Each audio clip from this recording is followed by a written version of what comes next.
Okey, Assalamualaikum warahmatullahi wabarakatuh dan salam sejahtera. Okey, hari ni cikgu nak sambung tentang struktur sinap dan fungsinya. Okey, kita tengok muka surat 224.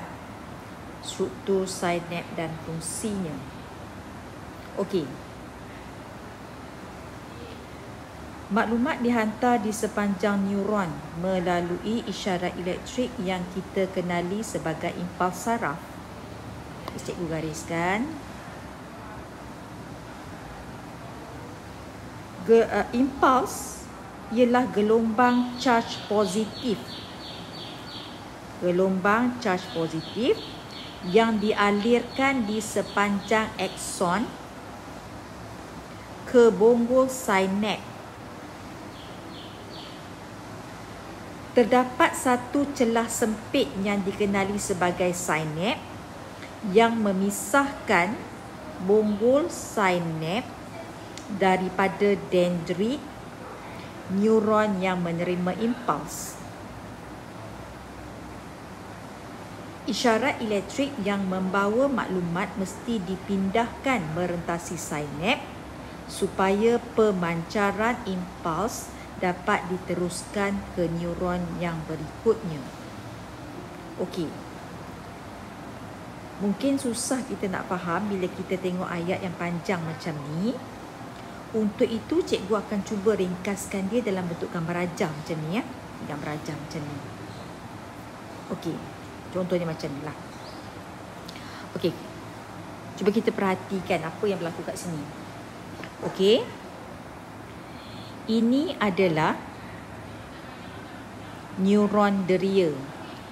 Neuron deria yang membawa impuls melalui akson. Okay, impuls tadi melalui akson. Okay. Dan pengaliran impuls ini adalah berlaku secara elektrik, iaitu dalam bentuk gelombang charge positif. Okay, jelas? Tadi yang kita baca tadi. Okey, impuls saraf ni tadi akan dialirkan di sepanjang akson sehinggalah sampai ke bonggol sinap. Bonggol sinap. Bonggol sinap kat sini ni. Ni bonggol sinap ni. Okey, saya tulis kat sini ya. Cikgu tulis kat sini. Ini adalah bonggol sinap. Bonggol sinaps. Okey. Terdapat satu celah sempit yang kita kenali sebagai sinap ini. Ini adalah celah sempit ni. Okey. Inilah celah sempit ni. Okey, saya lukis sekejap nak bagi nampak. Okey, sekejap ya. Okey, ini adalah ini celah. Okey, ini adalah neuron. Ini adalah bonggol sinap. Kemudian yang warna hijau ni neuron geganti, betul tak? Yang warna hijau ni neuron geganti. So di antara bonggol sinap dengan neuron geganti tadi ada satu celah sempit. Celah sempit inilah yang kita kenali sebagai sinaps. Celah sempit. Tapi kat sini dia warna. Okay, saya tukarlah warna bagi awak faham. Okay, kita tukar ni warna. Ni warna merah ni tadi kan. Okey, nampak tu. Dia tak bersentuh di antara bonggol sinap dengan neuron penerima dekat bawah dia tu, dia tak bersentuh. Dia ada satu ruang sempit. Ruang sempit tu kita panggil sinap. Okey. Okey, satu celah sempit yang dikenali sebagai sinap yang memisahkan bonggol sinap daripada dendrit neuron yang menerima. Okey, yang memisahkan bonggol sinap daripada dendrit neuron yang menerima. Ini adalah dendrit neuron penerima. Ini adalah dendrit neuron penerima. Ini adalah bonggol sinap neuron yang menghantar impuls. Isyarat elektrik yang bawa maklumat ni tadi, isyarat elektrik yang bawa maklumat ini mesti dipindahkan kepada neuron penerima melalui sinaps. Okey. So hari ini kita nak belajar tentang pemindahan impuls tadi. Kita nak belajar tentang pemindahan impuls yang kena merentasi sinap tadi. Jelas ya? Okey. Dan penghantaran impuls melalui sinap adalah berlaku secara kimia. Kalau tadi kita tengok penghantaran impuls sepanjang akson sampailah ke bonggol sinap, ini adalah berlaku secara elektrik.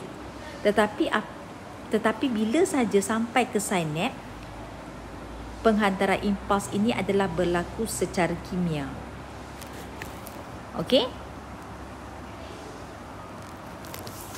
Okey, sekarang ni kita nak tengok penghantaran impuls merentasi sinap.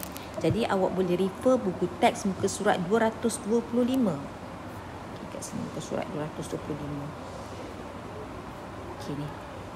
Penghantaran impuls merentasi sinaps.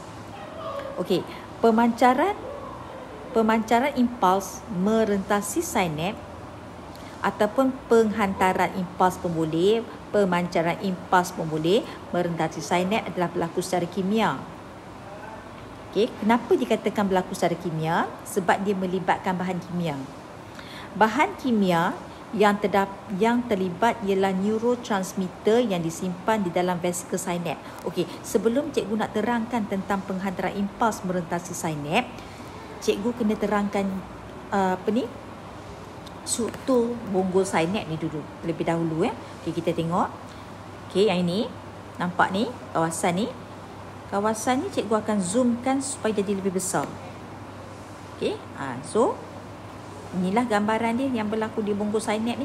Okey, mari kita tengok kat sini. Okey. Gambar rajah ni, gambar ni adalah pembesaran daripada kawasan sini ya. Okey, kita tengok di sini sekarang. Kita nak highlightkan kawasan ni. Ini adalah akson neuron penghantar ni tadi. Ini dah akson neuron penghantar. So pengaliran impuls adalah berlaku secara elektrik. Sampailah impuls tadi sampai di kawasan bonggol sinap. Ini adalah bonggol sinap. Ini adalah bonggol sinaps. Jelas? Okey. Di kawasan bonggol sinap ni ada banyak struktur yang macam ni. Struktur yang bujur-bujur macam ni. Ini adalah apa namanya? Ini adalah mitokondria. Okey, ini adalah mitokondria. Seperti mana yang kita dah belajar tingkatan 4, mitokondria adalah struktur yang menghasilkan banyak tenaga, ATP kan, tenaga. Mitokondria adalah pusat penghasilan tenaga, ATP. Bila cikgu sebut ATP tu maksudnya tenaga lah. Dan tenaga ni amat diperlukan untuk penghantaran impuls secara kimia ni nanti. So dia perlukan banyak tenaga. Sebab kat situlah kawasan di situ banyak mitokondria untuk membekalkan tenaga. Dan di kawasan sini juga ada banyak vesikel-vesikel kecil yang macam ni. Okey. Vesikel-vesikel yang macam ni kita panggil vesikel sinaps. Ini namanya vesikel sinaps. Ada banyak kat ujung ni. Kat dalam vesikel sinaps ni, kalau awak boleh refer buku teks sekarang ni, terdapatnya banyak bahan kimia yang kita panggil sebagai neurotransmitter. Ini adalah bahan kimia neurotransmitter. Okey. Di dalam buku teks ni diberikan dua contoh neurotransmitter yang kita boleh jumpa di dalam vesikel sinaps adalah asetilkolina, noradrenalina, serotonin dan dopamina. Ini adalah antara contoh-contoh bahan neurotransmitter. Semua yang cikgu sebut ni semua dalam buku teks ya. Okay, saya baca semua daripada buku teks. Okey. Okay, kita dah kenal. Kemudian di hujung dendrit neuron penerima, ini adalah sebenarnya dendrit neuron penerima. Okey. Di hujung dendrit neuron penerima ni ada banyak reseptor. Ini adalah reseptor. Okay, saya buat bentuk macam Y ni. Ini adalah reseptor untuk apa? Nanti kita tengok. Untuk apa? Okey, yang ni adalah celah sinaps. Ini adalah penghantaran impuls secara kimia berlaku di celah sinaps. Nampak tak? Neuron penghantar dengan neuron penerima dia tak bercantum. Dia tak bersentuh. Sebaliknya dia ada satu ruang sempit. Inilah kita panggil sinaps. Okey, kita tengok. Okey, kita tengok buku teks nombor 1. Apabila impuls elektrik sampai ke bonggol sinaps, sampai saja ke bonggol sinaps, vesikel sinaps akan dirangsangkan untuk membebaskan neurotransmitter ke dalam sinaps. Nampak tak? Neurotransmitter ni terbebas. Vesikel sinaps ni akan pecah dan dia akan membebaskan neurotransmitter. Neurotransmitter akan bergerak merentasi sinaps. Okey, seterusnya nombor 2, neurotransmitter meresap melalui sinaps. Neurotransmitter tadi meresap melalui sinaps dan bergabung dengan protein reseptor yang ada pada dendrit neuron penerima. Dia melekat kat sini lah. Nampak tu? Nampak tak? Neurotransmitter ni akan bergabung dengan reseptor spesifik pada dendrit neuron penerima. Okay. Ini adalah dendrit neuron penerima. Dekat sini ada reseptor. So neurotransmitter tu akan bergabung pada reseptor ni. Nombor 3, penggabungan neurotransmitter dengan reseptor ni tadi, penggabungan neurotransmitter dengan reseptor ini tadi merangsang pencetusan ataupun merangsang penghasilan ataupun pencetusan impuls yang sama seperti dekat atas tadi. Maksudnya bila saja neurotransmitter ni bergabung dengan reseptor pada dendrit neuron penerima, akan tercetuslah satu impuls baru di kawasan ini. Impuls baru akan tercetus di kawasan ini dan impuls ni akan terus mengalir di sepanjang neuron penerima. Dan penghantaran impuls berlaku semula secara elektrik. Apa tak?